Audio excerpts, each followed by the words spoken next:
Way back 10, 11 years ago, the community was in disarray. It was not meeting some financial needs, which of course then led into other bigger issues, social issues.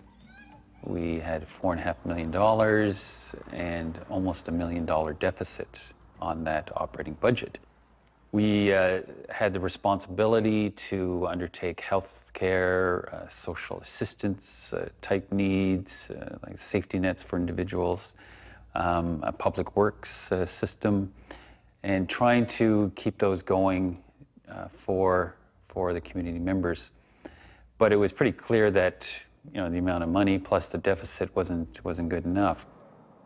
With the community wholly dependent on federal government funding, in 1996, the Chief and Council decided it was time for a major change in direction. One of the things the Chief does so well is that he learns. He learns why things do not work out, and he tries to always do things better. He began a deliberate process of recruiting individuals from our community who were out there in the work world and were very successful, and beginning a process of bringing them back home and beginning helping ourselves. Membertou's new formed leadership negotiated a new partnership with the institution that was then its principal source of revenue, the Department of Indian and Northern Affairs.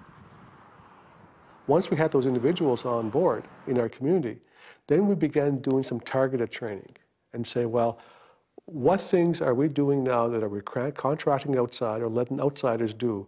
Why can't we do those same jobs and do those same things in the community? We decided to put a committee together. It was called the Membertou Adult Education Training Committee. The community redirected some of its social assistance funds to specific training and general education. The acronym STAIRS is actually Socials Training Assistance Initiative Reinvestment Strategy. STAIRS actually reinvests our welfare savings in a manner where it will benefit the social assistance client in education, training, skill development, and help them gradually get off welfare and decrease social dependency and increase self-sufficiency. Fortunately, Membertou had a strong background of university-bred community members who were bringing home. That context was already set. And once we brought those individuals home, it just started, it was a catalyst for utter change because these individuals knew what education and training can do. In the year 2000, the community's management system was certified ISO 9001. And right off the bat, then companies started to approach us more because they didn't fall into the trap of, following the line that, well, all First Nations are this. Usually negative is the next part of that sentence.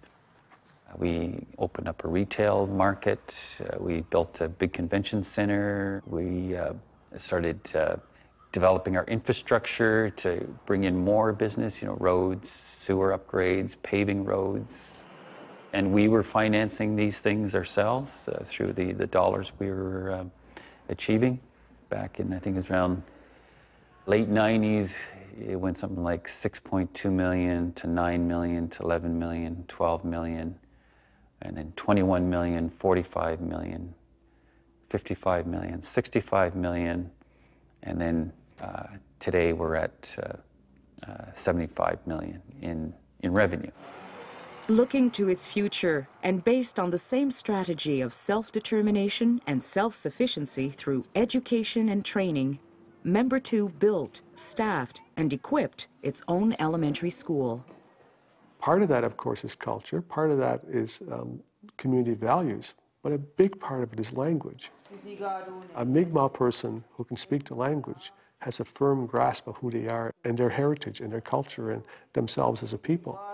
We have wireless laptop computers in our elementary school, and these children learn the technology right in their school desk. So it's not contradictory. I mean, we're strengthening them as people, but we're also strengthening their skills to work tomorrow. And I think both go hand in hand into tomorrow. Today, I look out my window at 7:30 in the morning and I see a number of individuals in their vehicles or walking to work. And I'm thinking to myself, these individuals have somewhere to go to, they have a purpose, they have a skill, they have an opportunity, they have a responsibility to make this community better.